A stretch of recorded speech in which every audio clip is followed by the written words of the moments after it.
안녕하세요. 인천 나누리병원 관절센터 고영원입니다. 원장님, 그 어르신들이 뼈에 바람 들었다는 말을 많이 하시는데 이게 특히 골다공증 얘기할 때 구멍이 뚫렸다 이렇게 하세요. 이게 누구에게나 다 찾아오는 그런 노화의 병일까요? 골다공증은 노화보다는 질환이라고 생각을 합니다. 골다공증이 생기는 이유는 이제 뼈를 만드는 세포가 있고 뼈를 흡수시키는 세포가 있는데 이제 두 뼈 세포 사이에 균형이 깨지게 되면서 이제 뼈가 약해지는 거죠. 그래서 뼈가 이제 없어지는데 충분히 못 만드니까 뼈 속이 텅텅 비면서 구멍이 생기게 되는데 뼈가 그만큼 약해지겠죠. 약해지니까 결국에 뼈가 부러질 수 있겠죠. 아주 위험한 상태죠. 그렇기 때문에 노화라고 보기보다는 이거는 질병으로 봐야 될 것 같습니다. 증상이 뭐가 나요? 사실 골다공증은 증상이 거의 없어요. 그래서 골다공증은 침묵의 살인자, 소리 없는 뼈도둑 그렇게 이야기를 하거든요. 실제로 이제 골절이 되기 전까지는 본인이 골다공증인지 전혀 모르고 있는 사람들이 대다수예요. 그럼 골다공증 환자분들이 제일 흔하게 골절되거나 이렇게 하면서 오는 부위가 있어요? 가장 흔하게는 척추골절이 있고 두 번째는 고관절 골절, 그 다음에 손목 골절.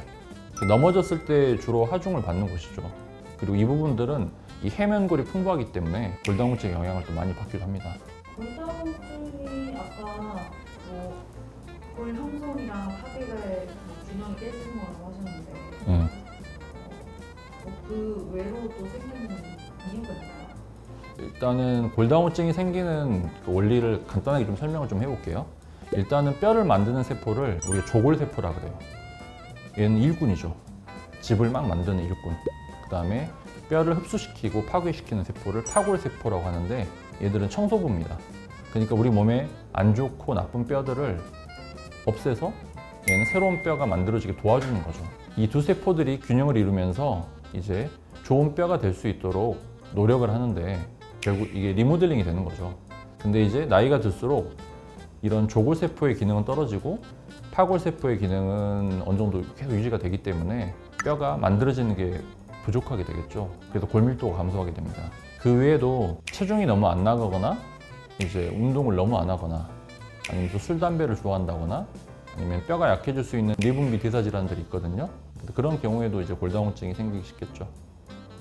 그러면 여자가 남자보다 더 골다공증 발병이 잘 비교적 좀 그렇다고 볼 수 있죠. 여성분들은 이제 폐경기 이후에 에스트로겐이라는 호르몬 농도가 떨어지면서 이제 뼈가 이제 잘 안 만들어지니까 골밀도가 감소하게 되고 남자분들은 2차 성징기 때 테스토스테론이라는 남성 호르몬이 분비가 되고 이제 근육량이 증가하고 근육이 증가하면 이제 뼈에 대한 하중이 증가하기 때문에 그에 적응하기 위해서 뼈 밀도 자체가 좀 더 증가하게 됩니다. 그래서 그런 이유들 때문에 남자보다는 여성분들에게 골다공증이 좀 더 잘 발생합니다. 근데 제일 무서운 게 부러질 때까지 모른다는 거. 네. 그게 좀 제일 무서운데 그러면은 병원에 왔을 때 항상 부러진 상태에서 발견을 하는 거야. 하다 알게 되죠. 그건 아니고 이제 실제로 이제 골다공증 같은 경우에는 이제 우리나라 같은 경우에는 건강검진에서 기본 검사에 포함이 되어 있기도 하고 그리고 이제 골절 이외에 다른 질환으로 수술하러 이제 내원하신 분들께 저희가 필요한 경우에 권장을 하거든요. 그때 이제 또 발견되기도 하고요.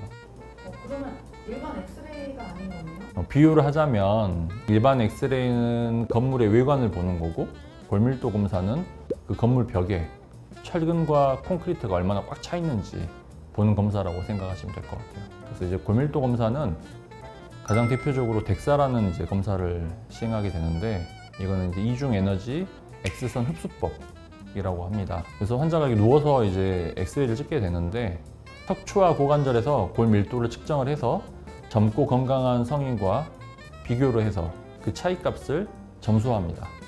그 점수를 우리가 T점수라고 이야기를 해요. T점수가 0에서 마이너스 1까지는 정상으로 볼 수가 있고 마이너스 1에서 마이너스 2.5 사이를 골감소증 그리고 마이너스 2.5부터는 골다공증이라고 정의를 합니다. 엑스레이로는 발굴을 안 해주세요? 엑스레이에서는 뼈가 상당히 많이 빠져나가야지만 비로소 엑스레이에서 뼈가 좀 까맣네? 그 정도까지 알 수 있는 거지 정확히 골다공증을 알 수는 없습니다. 그리고 이제 골밀도 검사만으로는 사실 충분하진 않거든요. 그래서 최근에는 이제 혈액 검사를 같이 합니다.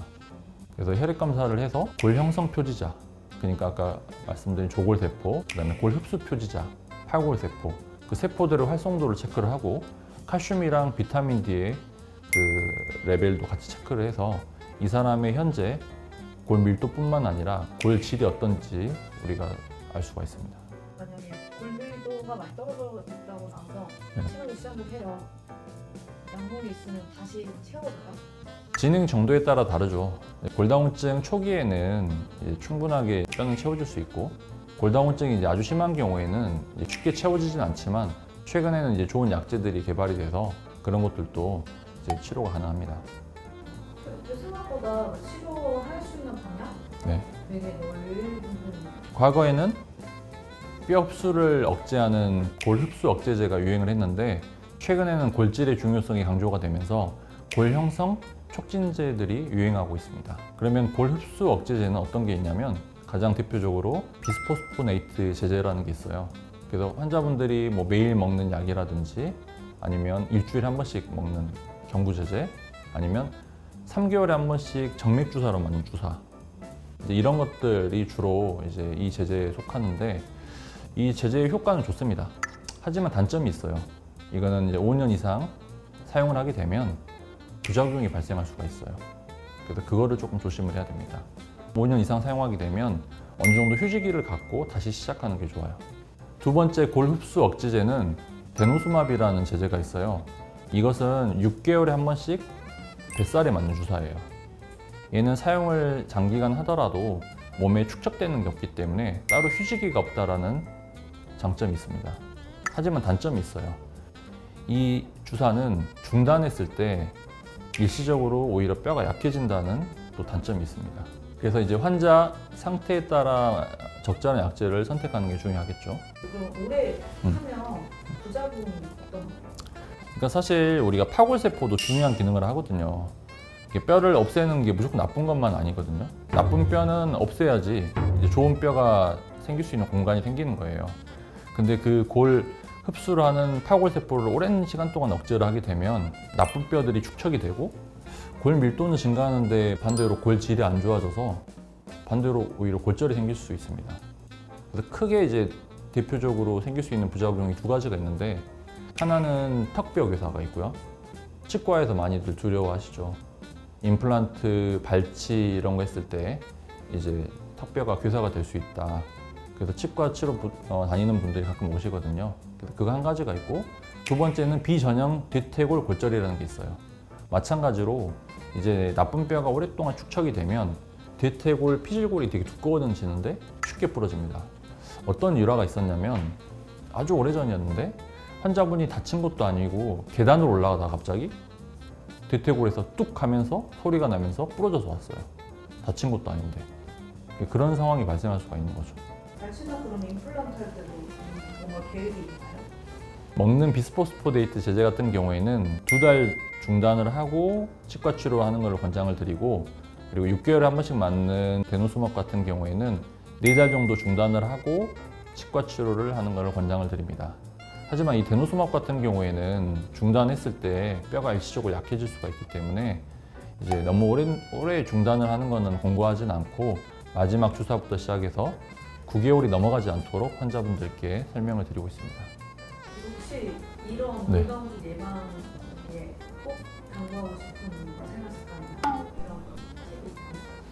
이제 말씀드린 것처럼 이제 여성분들 같은 경우에는 이제 혹시 이제 폐경이 되면 한 번쯤은 이제 골밀도 검사를 해보시는 게 좀 좋겠고 그리고 이제 뭐 그걸 떠나서 이제 적절한 운동은 뼈의 하중을 증가시키는 거기 때문에 그게 뼈의 건강을 도와준다고 생각합니다. 그리고 단백질 섭취를 또 해줘야 되겠고 그래야 근육이 커지겠죠. 그 다음에 아까 말씀드린 것처럼 비타민 D의 섭취도 빼먹지 않아야 될 요소라고 생각합니다. 운동을 한다면 네. 뭔가 뭘 하면 뭐 걷기나 수영 같은 유산소 운동도 괜찮지만 사실 뼈가 튼튼해지려면 어느 정도 부하가 생겨야 되는 거거든요. 그래서 중량을 다루는 웨이트 트레이닝도 같이 병행하는 게 좋다고 생각합니다. 요새는 이제 뭐 좋은 머신들이 많이 나와서 사실 이제 운동을 잘 몰라도 안전하게 운동할 수 있는 방법들이 많이 있습니다. 운동에 대해서 너무 겁내지 마세요.